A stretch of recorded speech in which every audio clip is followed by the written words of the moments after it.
Anyway, let's move on up to the NBA right now as Ben Simmons. Okay, let's talk about him.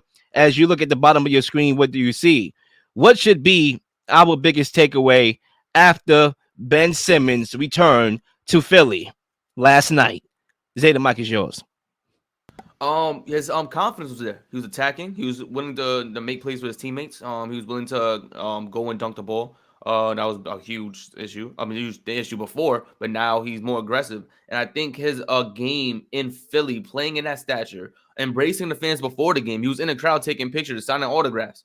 Embracing the boos and playing the way he was playing. That's the Ben Simmons that people fell in love with. That's the Ben Simmons people adored and loved and called him a promising young guy in the league. I think the biggest takeaway was that he found his confidence. He didn't duck his tail between his legs and not play hard, not play gritty, not allow people to get against his mental and play the way that they wanted him to play. He played the way that Ben Simmons always played and in Philly, and it gave promise to what could come in Brooklyn if he continues to play in that stature. He was aggressive. He was finding guys cutting. He was directing traffic, going after rebounds, going after assists. Going after steals, playing gritty defense. One particular play in question, he stole the ball and slapped the ball to the other side of the court for a fast break dunk before the halftime, and he always stares down the Philly bench, yelling at them. Like, I'm here. And that's something that the fire that people were looking for in Ben Simmons was there last night. And it's a good performance for him. I think the Brooklyn Nets have a lot more issues. Like I stated, Ben Simmons wasn't going to be the end-all, be-all. They have too many issues on that defensive side of the floor where guys are being lackadaisical. They're not playing 48 minutes of basketball on the defensive end of the floor. They're taking plays off, and that's something that Brooklyn cannot, unfortunately, do. They don't have the luxury to take off on defense because they need all 48 minutes, all guys to be on the floor playing hard all the time, because if not, guys are going to score on them. It's just that easy in the NBA when you don't have an elite level center. Because Nicholas Claxton, as well as he is, as good as he is, he's not great. And that's the issue. The Nets need a great rim protector in order to contend in the Eastern Conference. So I think for me, biggest takeaway, Ben Simmons did a fantastic job. I would say this before I get into the Ben Simmons side of the ordeal here. I'm not gonna lie, I felt robbed last night. I felt robbed as an NBA fan last night because of the matchup and who wasn't playing. And I've been feeling like that for the better part of the last couple of weeks. Last week, John Morant, I wanted to see John Morant and Zion go at it. The Pelicans and the Grizzlies, they played last week. Instead, I got Jose Alvarado and John Morant. Now, no shots at Jose Alvarado. I love what he brings from a defensive standpoint and all that. But I want to see Zion and John Morant. I can't remember the last time I seen that matchup, right? Since they both been drafted. Okay. The Warriors and the Pelicans played a couple days ago. Clay was out, Steph was out. Zion, of course, is not there. Kawhi Leonard, low management. I'm feeling robbed, right? And it's funny because I'm not confident in the Brooklyn Nets right now, because when you look at this game, they won this game last year with James Harden and Joel Embiid. They went into Philly, won that game. Ben Simmons didn't even play. He was on the bench. They played James Harden and Joel Embiid and won this same game. And the fact that they lost this same game without those two guys is very alarming to me.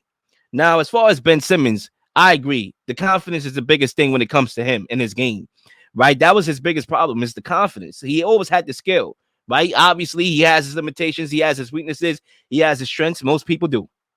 But it was a confidence to apply your strengths and make your strengths even more your strengths. And I think that was the biggest thing. And so far, the last couple of games, he's been playing confident. And that's the thing. Before these last couple of games, he was literally not looking at the rim, not looking to score, not looking at anything. And there's other ways you can put the ball through the hoop. You don't have to shoot it. Sky hooks, floaters, turnaround jumpers, different things. You can do a lot of different things to get the ball in the basket to get your points. You don't have to shoot the rock. You don't have to shoot from three. You can do a whole lot of things, spinning hooks, all that, etc. Now, I do think under Jack Vaughn, it's give and take how they look under him. I think the ball movement has been better. Part of that, obviously, could be Ben Simmons being on the floor and how he pushes the pace and transition. But also the shooting has been a little bit better. Let's look at Seth Curry's and Joe Harris's numbers. Combined, they were 29% under Steve Nash. Under Jack Vaughn, they're 39%. So they're shooting better. So There's give and takes about what they can be. They can score the basketball. The ball movement, like I said, previously stated, has gotten better. But defensively, there's still liability. They can't go to fly. They can't go to beat. They can't go at anything. And also, rim protection is a big thing. With Nicholas Claxton, is good and bad. They lead the league in block shots. So they're doing something right. He's doing something right. Right. But at the same time, we all know that against Embiid, he doesn't stand a shot. Against Jokic, he doesn't stand the shot. Against any big. Even Montrezl Harrell dominated the boards in the low amount of minutes he played in this game. Okay. So that's how I look at the Nets. But as far as Ben Simmons in particular, I like the fact that I'm seeing the confidence coming back. And I think if he can continue to be confident, that the Nets could be a middle of the pack team in the NBA at best for right now.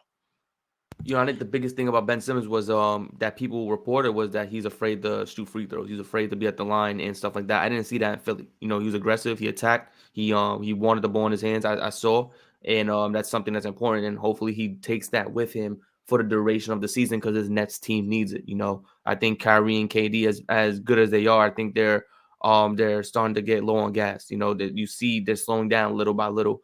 Kevin Durant talking about in a press conference that he's not able to just shoot threes wide open. I'm not getting open shots. So, that means that somebody needs to take home. It can't be Kyrie because Kyrie's another person who takes tough shots. So they need somebody to alleviate that pain of just scoring the basketball, being aggressive. And if Ben Simmons could just do that for a first half, right? He doesn't have to be aggressive for a full game. If he could take whatever half, whether the first or second half, where he's fully aggressive, he's attacking, he's trying to put points on the board, it alleviates pain for KD and Kyrie because a coach cannot plan for Ben Simmons going off on a nightly basis. He'd rather get a first half or a second half. It doesn't have to be a full 40 minutes of Ben Simmons going crazy, getting 40 points. But if he could go in spurts of just trying to go after like 10, 11 shot attempts, and when the first or second half, that's all it takes for KD and Kyrie to get open because the coach are going to adjust to them getting open. Ben Simmons driving in the paint so much, then KD and Kyrie getting open.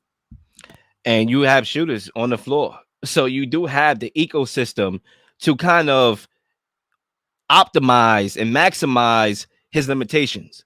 You even have this kid, Quantanave out here shooting. You know what I'm saying? You even have that kid out there. But I think for Kyrie Irving in particular, if he can just give you something more off ball, because I thought there were sequences in the game where he was actually scoring off ball. If he can make plays off ball, then the Nets will be even more offensively gifted, I would say.